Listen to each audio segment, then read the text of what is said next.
Ready to journey through the incredible saga of Zimbabwe? Buckle up! Long before colonization, the Kingdom of Great Zimbabwe built massive stone cities with no mortar, home to traders and kings. The Mutapa Empire rose next, linking southern Africa to global trade networks. In the 19th century, British colonizers arrived, naming the area Southern Rhodesia. Decades of white minority rule led to liberation movements like ZANU and ZAPU. In 1980, Robert Mugabe led Zimbabwe to independence. But the dream would become complicated. Land reform, economic collapse, and political drama followed, yet the people endured. If Zimbabwe's past moved you, support African history by liking and subscribing. Welcome to the Kingdom of Great Zimbabwe, a testament to ancient ingenuity and resilience. Picture this: expansive stone cities constructed without mortar, their walls soaring up to 36 feet high. These architectural marvels, built between the 11th and 15th centuries, were the epicenter of a thriving civilization. Imagine the bustling life within these stone walls. Traders from as far as China and Persia converged here, exchanging gold, ivory, and other precious goods. The city's layout was meticulously planned, featuring distinct areas for royalty, commerce, and everyday living. Women ground grain with stone tools, children played in the courtyards, and artisans crafted intricate jewelry. The Great Enclosure, the largest ancient structure in sub-Saharan Africa, was likely a royal palace or a ceremonial center. Its grandeur still inspires awe today. As we delve into the daily life of the great Zimbabweans, we see a society rich in culture and innovation. Their legacy lives on, reminding us of Africa's profound historical contributions. If this glimpse into the past captivates you, don't forget to like and subscribe for more journeys through time. As the shadows of the great Zimbabwe began to fade, a new power rose from its legacy: the Mutapa Empire. Emerging in the 15th century, this empire extended its influence across vast territories in southeastern Africa. Imagine a realm where the spirit of innovation and resilience thrived, carrying forward the architectural brilliance and trade prowess of its predecessor. The Mutapa Empire became a beacon of commerce, strategically positioned along the Zambezi River. Through these waterways they forged connections with distant lands, integrating into global trade networks. Picture bustling marketplaces where gold, copper, and ivory flowed like rivers, exchanged for exotic goods from as far as India, China, and the Middle East. But the Mutapa Empire was more than just a trade hub. It was a land of formidable leaders and cultural richness. The kings, known as Mwene Mutapa, wielded immense power, their rule supported by a sophisticated administration. Their courts were centers of diplomacy and strategy, reflecting a blend of indigenous traditions and foreign influences. Delve deeper, and you'll find a society that celebrated its heritage through vibrant ceremonies, music, and art. The Mutapa people were skilled craftspeople, their works reflecting the intricate beauty of their culture. The empire's fortresses and settlements, though less renowned than the stone cities of Great Zimbabwe, were equally impressive in their strategic design and resilience. As we journey through the annals of the Mutapa Empire, we uncover a narrative of strength, adaptability, and enduring legacy.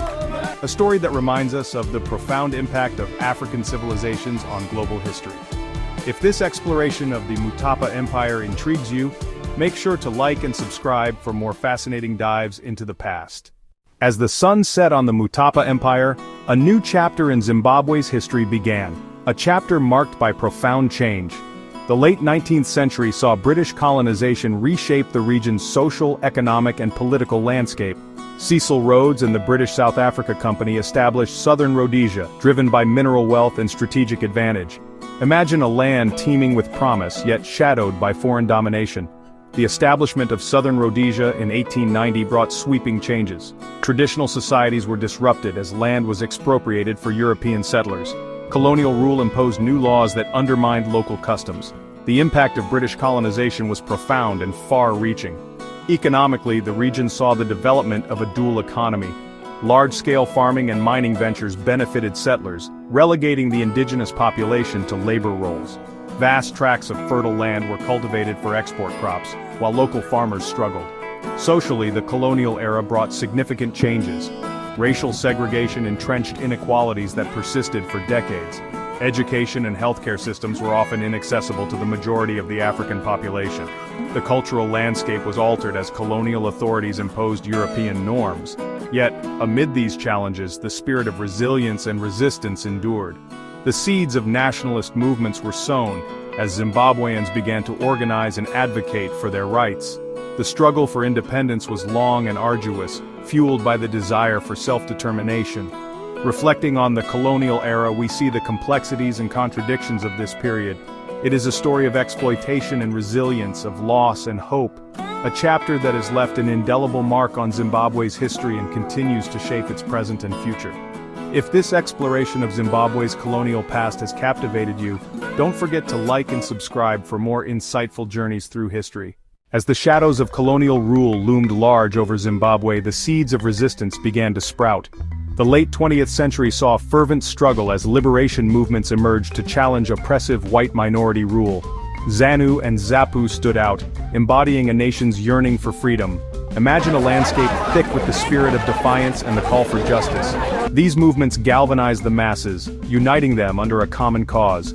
The struggle was both political and armed, engaging in guerrilla warfare. Picture brave men and women battling against a well-equipped regime. The war for independence was brutal but fueled by unbreakable resolve. ZANU, led by Robert Mugabe, and ZAPU, led by Joshua Nkomo, played pivotal roles. Their efforts led to the Lancaster House Agreement in 1979. This paved the way for an independent Zimbabwe in 1980. Reflecting on this, we see the power of unity and the indomitable spirit of a people. The stories of ZANU and ZAPU are lessons in resilience and the quest for justice. If this journey through Zimbabwe's fight for freedom has inspired you, don't forget to like and subscribe for more compelling explorations of history.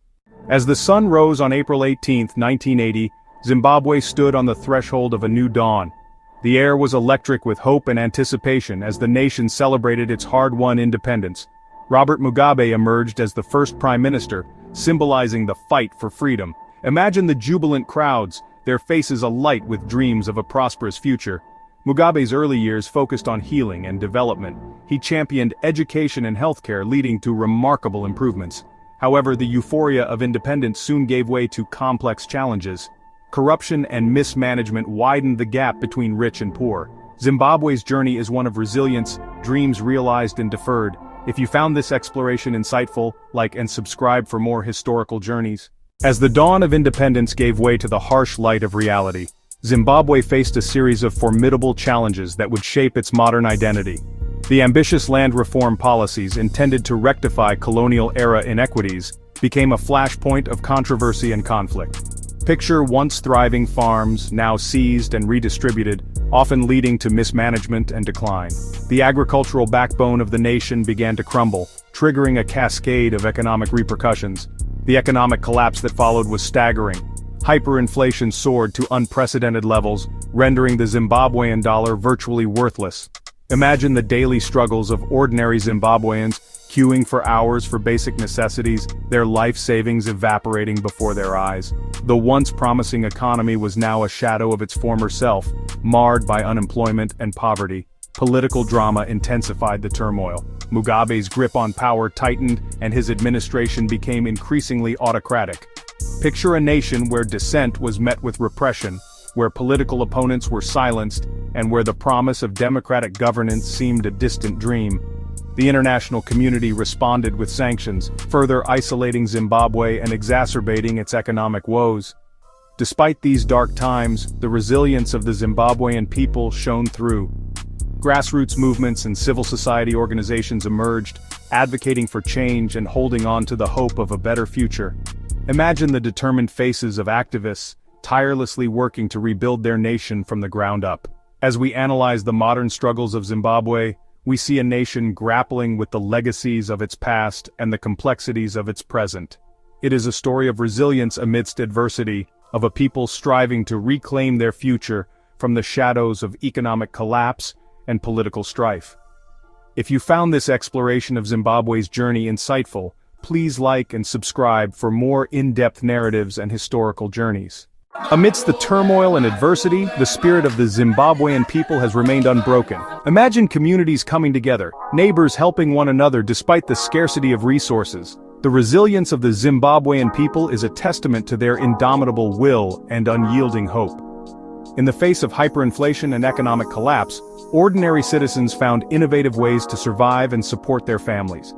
Street vendors, small-scale farmers, and local entrepreneurs emerged, creating a parallel economy that kept the nation's heartbeat alive.